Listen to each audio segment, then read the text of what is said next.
Welcome. Take a slow breath in and let it out. Tonight we're traveling far back in time to a world both familiar and strange. A place of lakes and islands, of busy markets and echoing temples, of narrow canals where canoes glide silently beneath the sun. We are going to Tenochtitlán, the great capital of the Aztec Empire. It is the early 1500s. This is a city that would leave even the most experienced traveler overwhelmed. Towering pyramids rise above a lake that gleams like polished obsidian. The streets are filled with a language that rolls and clicks in ways that are musical to the ear, yet entirely foreign. You are stepping into a world that thrived on order, ritual, and a rhythm of life very different from your own. Tonight, we will walk through 4 stories. First, we will explore the daily life of ordinary people in Tenochtitlan, from sunrise to sunset, feeling what it might have been like to wake, work, eat, and rest in a city that never truly slept. Then, we will follow the dramatic, slow-moving story of the Spanish arrival and the fall of this capital under the weight of invasion, disease, and siege. Next, we will pause to look at a mystery. The strange and still debated crystal skulls, and the fascination they hold even today. And finally, we will ascend the steps of the imperial palace to look at life in the court of Moctezuma, the emperor whose word was law. Settle in. Let the noise of the present fall away. Imagine yourself standing on the edge of a shallow, sparkling lake, hearing the distant splash of a paddle and the cry of a heron. The sun is rising over Tenochtitlan, and your day is about to begin. The first sound you hear is the call of the temple priests, far off across the city. Their voices echo in the still dawn, floating over the causeways, reminding the people of their morning devotions. You open your eyes inside a small, single-room home made of adobe and reeds. The floor is swept smooth, cool against your bare feet. Beside you, a small clay brazier glows faintly from last night's fire. The city is already beginning to stir.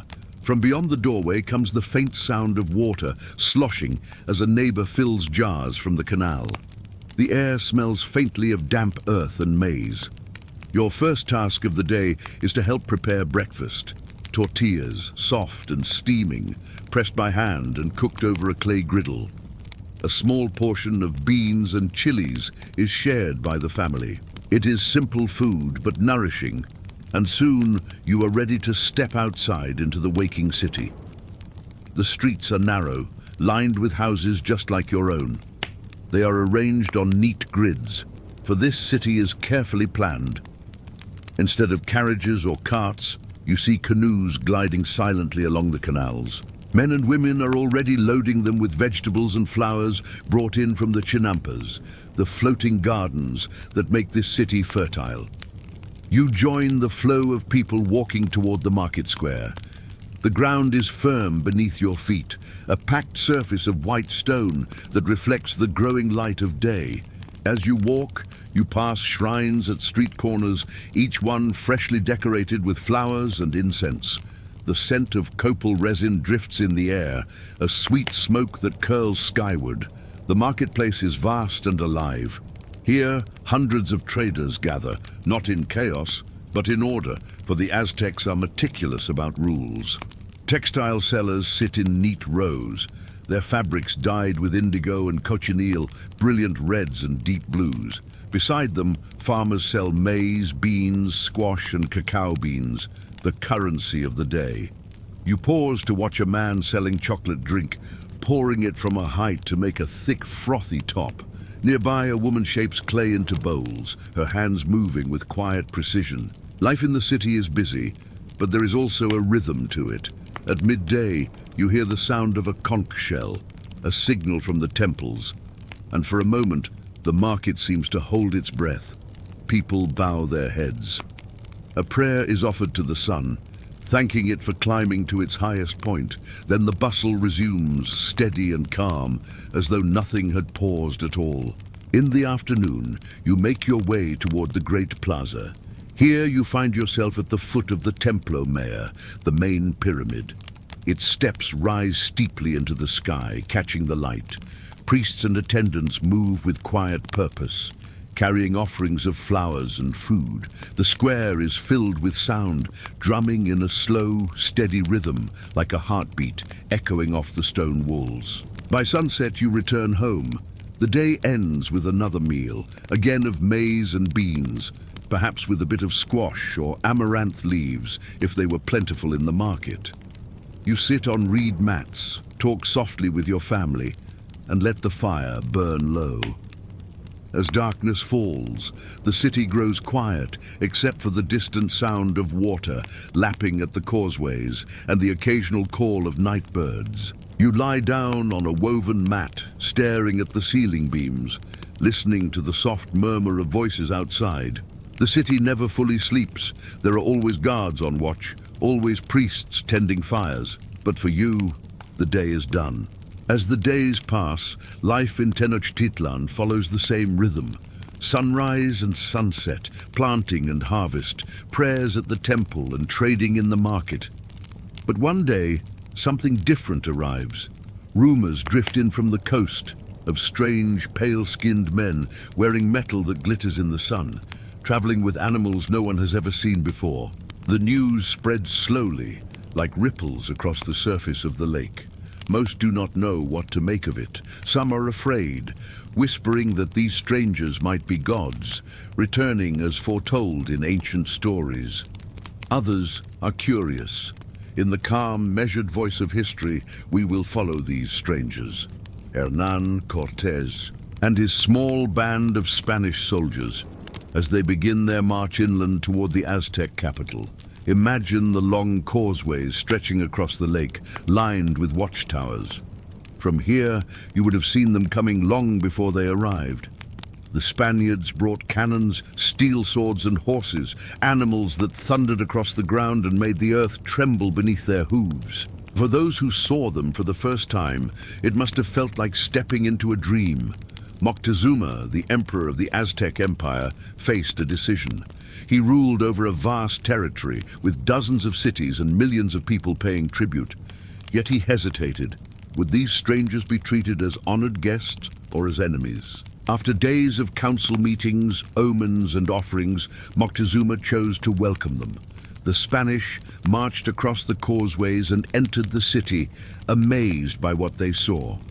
One Spanish soldier would later write that Tenochtitlan was as large and orderly as any city in Europe, with streets so wide and markets so well stocked that they could hardly believe it was real. The Spaniards were housed in one of the great palaces, given food, gifts, and women, but beneath the surface, tension built. Two worlds, two empires, now stood face to face. In time, that tension broke. Fighting erupted in the streets. The Spaniards took Moctezuma captive, hoping to control the city through him, but the people of Tenochtitlan were not passive. Stones were thrown, and battles raged block by block. When Moctezuma died, under circumstances that remain debated, the Spaniards were forced to flee in a desperate nighttime escape remembered as La Noche Triste, the Night of Sorrows. Many drowned in the canals under the weight of their own stolen treasure, but the story did not end there. The Spaniards regrouped, building alliances with the Aztec Empire's enemies. They gathered warriors from rival cities and returned with a larger army. Then came something the Aztecs could not fight: disease. Smallpox spread quietly through the city, carried by those who had contact with the Spaniards. It struck with relentless efficiency, emptying homes and leaving the markets silent.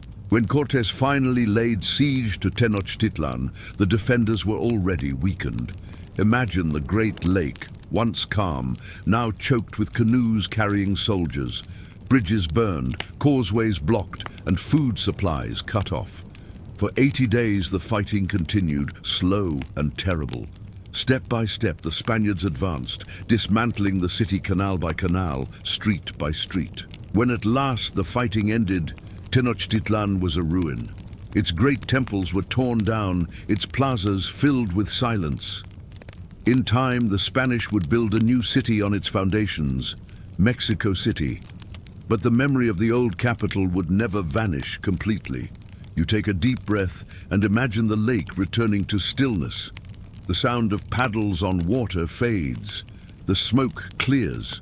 The city of Tenochtitlan, though gone, remains alive in memory. As the story of the Aztec Empire fades, we move forward into a different kind of mystery. The lakes are still, the temples gone, but scattered across museums and private collections around the world are strange objects. Objects that seem to whisper of an impossible past. Crystal skulls, perfectly carved from blocks of clear quartz, human-shaped, smooth and gleaming. Some are life-sized, others small enough to fit in the palm of your hand. Each one seems to stare back at you with empty, glassy eyes. For over a century, these skulls have been at the center of fascination and controversy. Many claim they were created by the ancient peoples of Mesoamerica, the Maya, the Aztecs, perhaps even a lost civilization far older. They are said to hold mysterious powers, to hum softly in the presence of certain people, to heal or to curse. Legends grew, claiming that when all 13 crystal skulls were brought together, they would reveal the secrets of humanity or prevent a great catastrophe. But step closer and let's look carefully. Imagine you are an archaeologist, kneeling in the dust, brushing away centuries of soil. When you examine the surfaces of most crystal skulls under magnification, you do not see the markings of obsidian tools, as you might expect from pre-Columbian artisans. Instead, you find faint traces of modern rotary wheels, tiny grooves, suggesting they were carved with tools that only appeared in the 19th or even 20th century. The most famous of these artifacts, the Mitchell Hedges skull, was reportedly discovered in the 1920s by a young girl exploring the ruins of Luban Tun, a Maya city in present-day Belize. The story of its discovery is told again and again.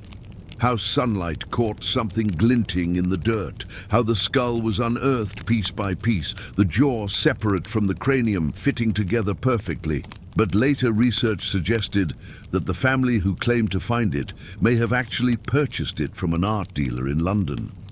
Still, the mystery persists. Even if they are forgeries, they are astonishingly beautiful.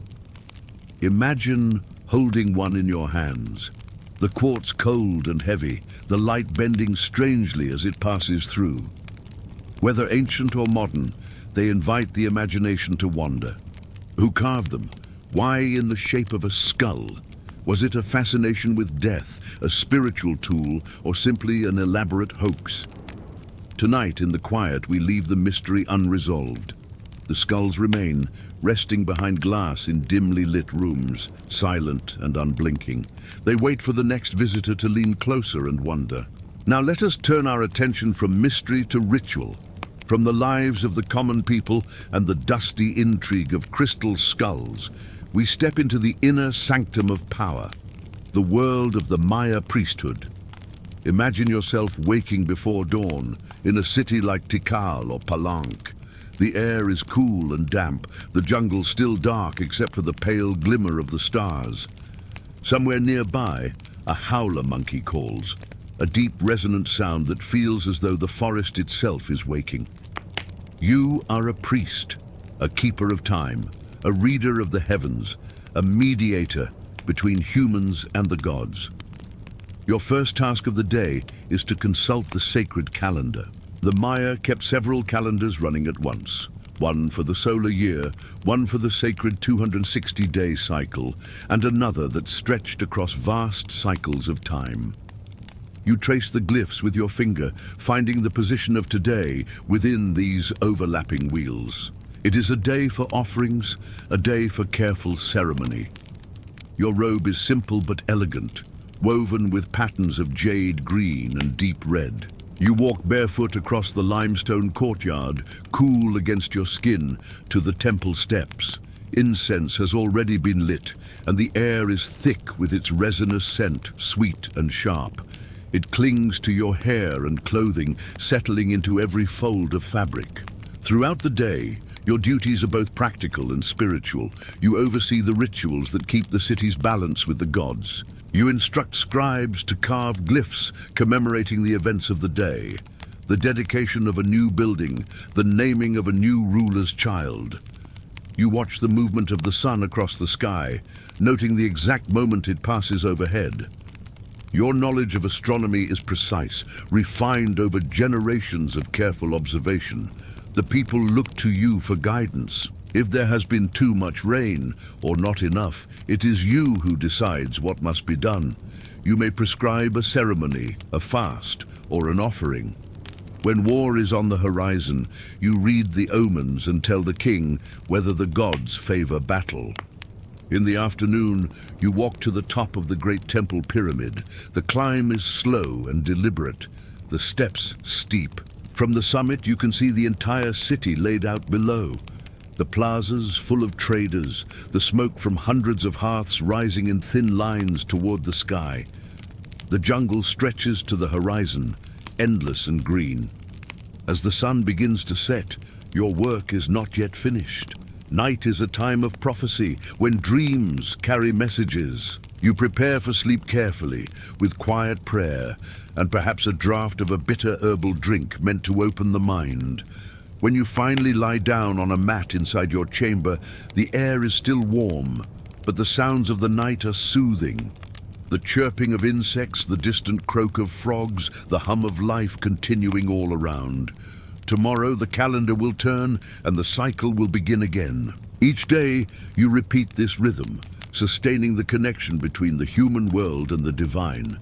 As we leave the Maya priest in the soft darkness of his chamber, we return to the present moment.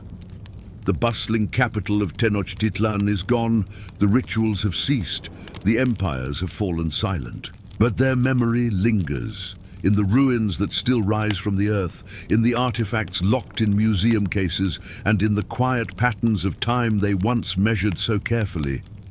Tonight, as you drift toward sleep, you may imagine yourself walking once more through the streets of an ancient city. You may hear the distant sound of drums, smell the sweet smoke of incense, feel the stone beneath your feet, and then you may simply let it all go.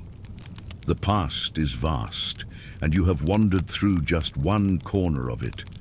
Now it is time to rest, just as they did when their long days were done.